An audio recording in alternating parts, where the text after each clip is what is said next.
Hello, folks, and welcome to another episode of Listen in 3D. This is episode number 50 and 58, 68, excuse me, 68.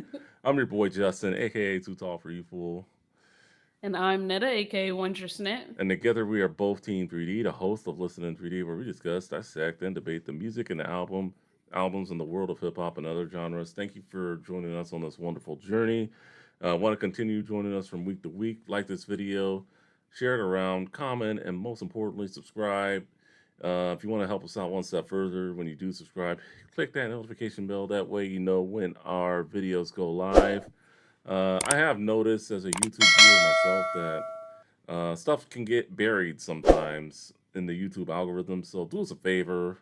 If you do catch us on this one, watch another one of our videos, even if it's for like 40 seconds or one of our shorts. That way we can come start getting into your rotations again if we've been kicked out of your rotation. So just a little bit of a heads up there.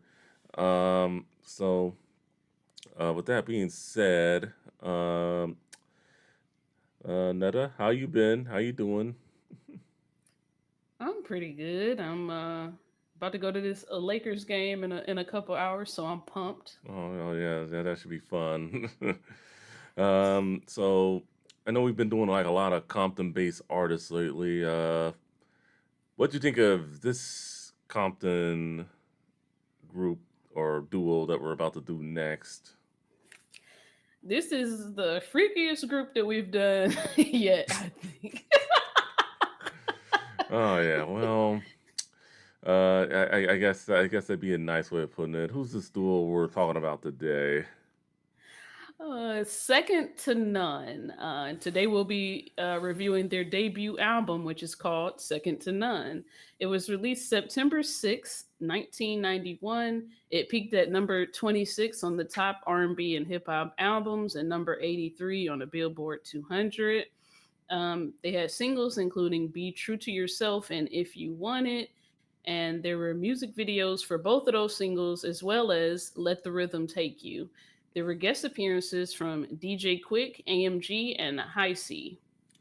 All right, so thank you for that. So, second to none, they're a duo from Compton, California. They were members of the Elm Street Pyru Bloods gang. Yeah, so they were Bloods pretty much, along with DJ Quick. I think that's how they met. Actually, no, I think they met in junior high school, but they grew up with DJ Quick in Compton. The duo consists of cousins KK, whose real name is Kelton McDonald, and Gangsta D, whose real name is Dion Barnett.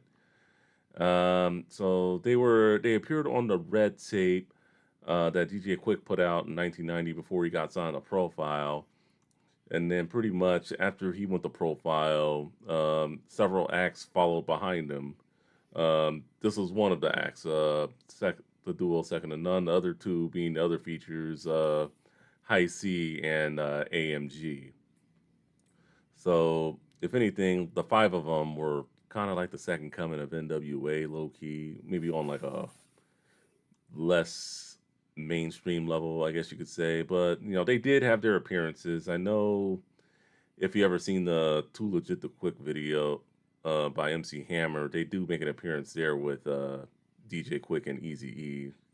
I don't know if you ever seen that music video, but I guess in Too Legit to Quit, he had like a bunch of cameo appearances from like a lot of actors and artists in the world of hip hop. So yeah, they actually were in that music video. So little bit of a fun fact there. Let's see. So they've had three albums released. Did this obviously the one we're talking about, Second to None, their self-titled debut. Classic 2020, which came out in 1999, and Compton Music, which came out in 2014. And they actually have one unreleased album, which was called The Shit. It was supposed to come out in 1994, around the time of the Above the Rim soundtrack. Actually, the song we talked about from there, Didn't Mean to Turn You On, was actually supposed to be on that album, but for whatever reason, it it was shelved. But it later leaked in 2008. So if you guys do want to listen to it, I'm sure you can find it on the Internet Archive or somewhere. But I mean, it would be, I mean, it's free, unreleased music. So if we ever do unreleased albums, it'd be one to kind of check out. I'm always interested to see how unreleased albums would have done. It's good, just good to theorize about it. In terms of solo work, I don't think Gangsta D has made a solo album. They don't have any albums in the works right now, but KK did release a solo album in 2022, about 2 years ago, called Dedicated with two Ks. So, and it wasn't a bad album. It was all right. I mean, if you like classic West Coast music, I'd give it a listen. It was worth my 45, 50 minutes that the album was. Um, let's see. Anything else? So, they've had other singles. I know Up in the Club was a song featured on the Sopranos episode, Full Leather Jacket. So if you're a Sopranos fan, you've probably heard this group at one point or another, even if you're unfamiliar with the music we're going to talk about right now. And I believe that's it on them. Really couldn't find too much information on these guys, if I'm being perfectly honest. Um, in terms of childhood attachments to me, I mean, this album came out when I was like 6, 7 years old, so I wasn't like all over it. I wasn't really listening to hip hop at the time, but when I did hear it, just good singles. I always thought. I mean, I never. It didn't make me. It wasn't enough for me to like run to the music store, pick up their record or whatever. But they had some nice, good sounding music for the most part. DJ Quick did the production, so if you're a beat lover, you'll probably love the groundbreaking production he did in '91. So he definitely. I think he was definitely a little ahead of his time before G Funk really officially became a thing. And anyone who I talk about with this group who's like older than me usually is like, oh, second to none, junior high. So I know like a lot of people out there have like a lot of junior high memories of this duo. So, Netta, have you heard of this group aside from the Above the Rim project that we did several episodes back? Are you familiar with them or? No, I'm not at all familiar with them. I do like the name. Yeah, they have a catchy. I don't know where it comes from. That'd be something to kind of look into. But yeah, they actually have some unique stage names too. KK, Gangsta D. So I mean, as, I, as I was going through the lyrics, I kept seeing KK, and I was like, I wonder if that stands for something, or is that just his actual nickname? Or yeah, I think it was their nicknames. I mean, Kelton's his first name. And, it's just oh, oh, okay. so. All right. So let's see. Let's move on to the art. Oh, actually, one more thing I will say. I did see this group perform at least one time at one of the LA K-Day shows. I think they performed, they were like the first or second act at K-Day Fresh Fest one year I went. I forget what year. It was like some years ago now, but So and they're still together yeah, yeah, today. yeah, they still do shows together. Wow. Yeah, they're not on a big scale, but they do shows. I know the show I saw them at, they were beefing with DJ Quick at the time, so I know they weren't on stage with him, but I know lately, like when Quick comes out, he'll bring them out along with High C, AMG. So yeah, they still do shows from time to time. So it's That's kind of that's pretty impressive. yeah, yeah. So yeah, they like I said, they have no current albums in the works as of right now, at least none that I know of. But just uh, yeah, they are still active. They still do shows, and yeah, it is impressive. So yeah. Let's just say they aren't. Even though DJ Quick produced them, they're his boys. I mean, they're not on the level of DJ Quick. It's safe to say. um, not to make fun of them or anything, but all right. So anyway, done with all that. Let's go to the artwork. I didn't think too much was going on here. Just KK on the left, Gangsta D on the right, second to none. Uh, I do like the logo. The logo. I mean, I know they haven't made very many albums, but I think the logo, just It's a nice design looking logo, and you even see it in like some of the music videos, or one of the music videos anyway. But yeah, it's just like they're kind of, I don't know if it's like a warehouse or something like that with some bars. Yeah, it didn't. Yeah, they didn't really like the scenery, but I mean the logo's nice. How about you? I like the logo too. I like how they kind of fit their whole name into like that little box. I thought that was Mm. unique. Not a lot going on the album cover. It looks to be very 90s to me. Yeah, maybe it was. Um, but not too much. All right. Let's see. So we'll move on. Beats. And like I said, I mean, I think to some people, I think the beats would probably be no better known than the lyrics itself. But I do like I really like the last two beats, "Punk Motherfuckers" and "Niggas Stripping." Yeah, I like those samples that were used in those two songs. I thought those were some pretty nice beats. And then "If You Want It," I think was probably the best beat on here. They slowed down. It was the same beat that they did on. If you go back to, I forget what episode it was, the Ghetto Boys, "We Can't Be Stopped." Mine's playing tricks on me. I don't know if you noticed, but they sped Uh, it up. I mean, if you listen to that one, yeah, it's that same beat, but Quick just sped it up. So that was a really good beat there. Um, so I would have to say that was probably my favorite beat. How about you? What do you think of the production, the beats? I liked the intro. It was fun and it sounded even jazzy. And then Yeah. Underground Terror, I really like that beat. It reminded me of Moesha, the Moesha theme song. And my very favorite beat was Mystic because it actually was mystical Oh and it, yeah. it paused Oh at yeah. the perfect times. Mystic was a good song. Not my favorite beat, but it was Yeah, a good song. yeah. So those three are my faves. All right. All right.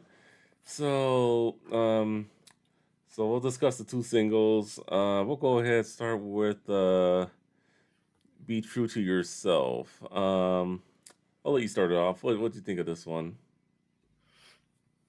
It was a pretty good song.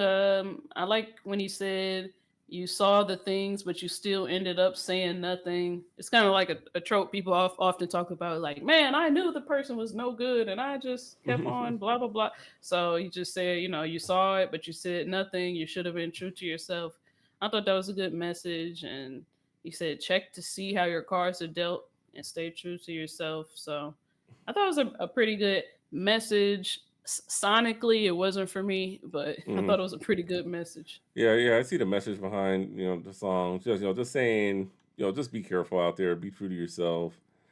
Uh, you know, um, and then as for the music video, it was kind of a weird music video, if you ask me. Just they were like in a sewer, like a river or sewer or something like that. Like Yeah. kind of like saying be true to yourself, and it was kind of So just they're all over the place, really. Like. yeah, they're like blowing bubbles and like flashing lights and just running around the sewer. Like, what in the heck is going on Or here? they're trying to be like And then, the Ninja Turtles or something like. and then there's a random pimp who pops Yeah, up throughout it. Like, what is going on? But I guess they were just being true to themselves. yeah. Just be true to yourself. All right, the second single we'll talk about. I think even though surprisingly this song did better than the one we're about to talk about, but I think the one we're about to talk about is a little more memorable, maybe because of the beat, and it's "If You Want It." Um, I like the chorus of the song. "If you want it, I got it." I'm trying to pull up the lyrics here. All right. Yeah, yeah. Yeah. "If you need it, baby, I'll feed it. If you love it, come and rub it. 'Cause there's something I should let you know."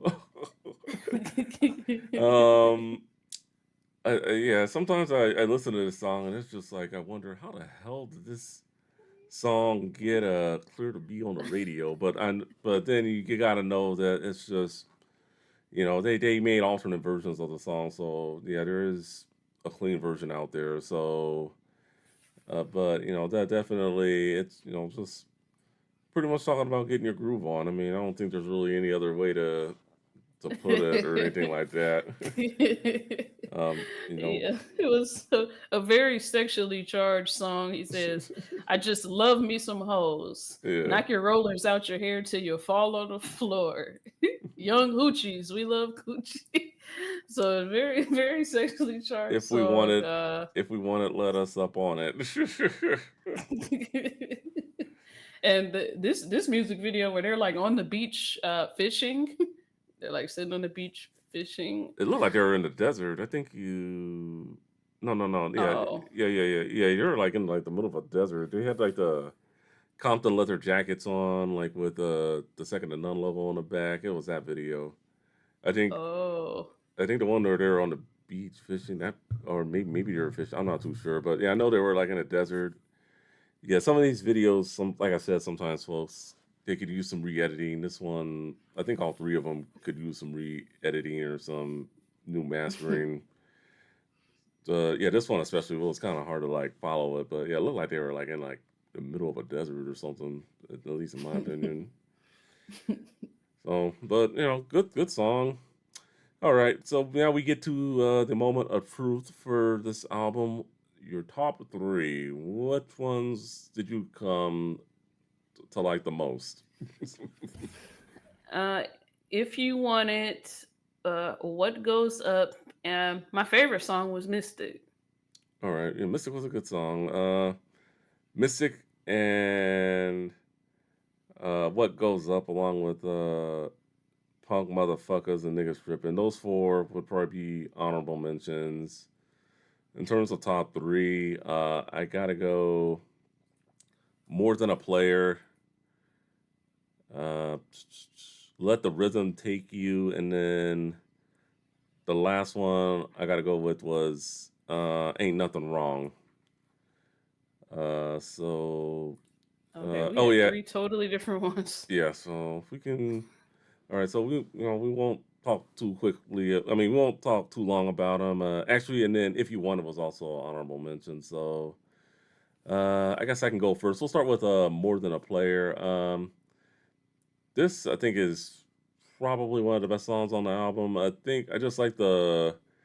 I mean, if you go back to that song we did when we did Quick as the Name, it's from that they sampled that DJ Quick. He sampled that one he did on what was it? Black Pussy. Yeah, that song. I'm more like a player. I'm more like a pimp. Yeah, that's the part that yeah, I'm more like a pimp. I'm more than a player. I'm more like a pimp. That's the one he did. So the chorus was really really catchy there, and then just for the most part, I mean a lot of it's pretty graphic, but I like how Gangsta D starts the song off. Hello bitches, tricks, tramps, sluts. It's motherfucking D here to work your Your big big butt. butt. Got hoes in my backseat, niggas on my nut, cock blocking ass niggas trying to saw me while they know I'm trying to. So I thought that was trying to. It was just more just funny to me, if anything, in terms of just doing that and all that stuff. So um, you know, pretty decent song. And then let's see, which one you wanna talk about? Mystic next. Oh yes, I thought this was the best song on the album. Number one, I already said the beat. It's mystical, Mm-hmm. and it was just as kind of raunchy as the rest of the album, but it told a story, from beginning and end about the girl named Mystic who just came in their lives and played with them, and it had some good storytelling. Um, I liked when he says, so we schemed up a plan since we both got our rip on. Let's double team and both get our trick on. So I thought it was pretty good, and I really love the beat. All right, next one I will talk about is "Ain't Nothing Wrong." This one features DJ Quick. I like how they just, just I think it wasn't as raunchy or sexual as some of the other songs. Just um, you know, they talk, and then D goes, KK goes, and then I do like the DJ Quick feature, and then I like the outro. That's what really got me. Let me hear you say, "Ooh, sexy, sexy, oh, sexy, sexy." Let me hear you say, tear it off, baby, tear it off. Come on, tear it off, baby, tear it off." So I thought that was kind of funny. Ain't nothing wrong. Ain't nothing wrong with a little bit of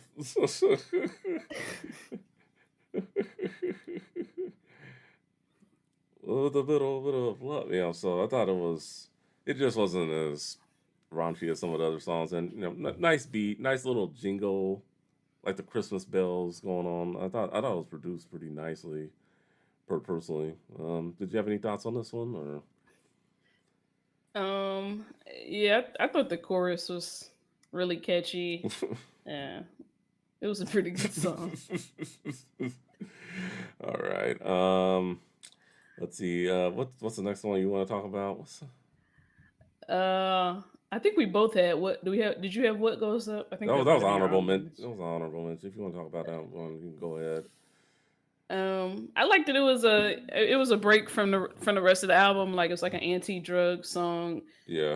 Um, he's just really just saying what goes up must come down. Don't base your life or be playing. If you do, then remember this saying: what Mm. goes up must come down. And then he says, well, KK says, well, if you make it to the top, don't forget where your head's at. Ain't nothing promised to you, so remember that. Yeah. What goes up is surely gonna come down if you don't keep 2 feet on the ground. So I thought it was a good message. Yeah. Yeah. Nice. Message song for the most part. Pretty good. Uh, and then last one I will talk about. I think of Yeah, this I guess of all the singles, it was my favorite. Well, it wasn't a single technically, but it had a music video. I think it may have gotten some LA radio play, but "Let the Rhythm Take You." Um, just the video. I'll comment on that first. I thought the music video was really good. I think it was better than the other two we had discussed. Them at the beach. A lot of nice, lovely girls in the video. Also, them hanging out at the lifeguard tower or whatever, and riding around the town, all that stuff. So I thought, the music video I thought was very well done. As for the lyrics, just I thought the chorus, like kind of like the other song I talked about. Let the rhythm take you, let the rhythm take you, let the rhythm take you all night long. So I mean, just kind of being raunchy and like maybe more of a PG 13 kind of way. I thought AMG did pretty well on the first verse, and then KK second verse, and then my favorite verse had to be D. So you take a look at the debonair, a brother who swears to never compare. I've been waiting, now it's time to share. Getting funky like a brother's supposed to do, and with a hell of a beat that you could roll to. Homeboys and girls in the house. This young brother is gonna turn it out. Not gonna sing the whole thing, but I thought it was kind of, you know, like you said, kind of a break from the rest of the album in terms of like being very sexualized, I guess you could say. Did you have any Yeah. thoughts on this one or the video? Um, I thought. Wait, what the rhythm take you? I thought the chorus was catchy. I liked when they're like you said, with all the women of the video vixens of yesterday are not the same as the video vixens of today. Yeah. Even though they're kind of uh lewd and stuff. So, I mean, I don't know. The women look kind of like normal, like they're going to work or something. I don't know. Well, I mean, it So was it was 1991, so maybe if it were today, I'm pretty sure they maybe there would have been less clothing, but I mean, for the most part, it was yeah, looks like they had I all thought it was. looks like they had a Is it? mixture of nationalities in the video too with the women, but Oh yeah, they sure did. Is AMG the singers or is that a rapper? he's a rapper. He sang the first verse. He was a taller dude with the jeans and the hat.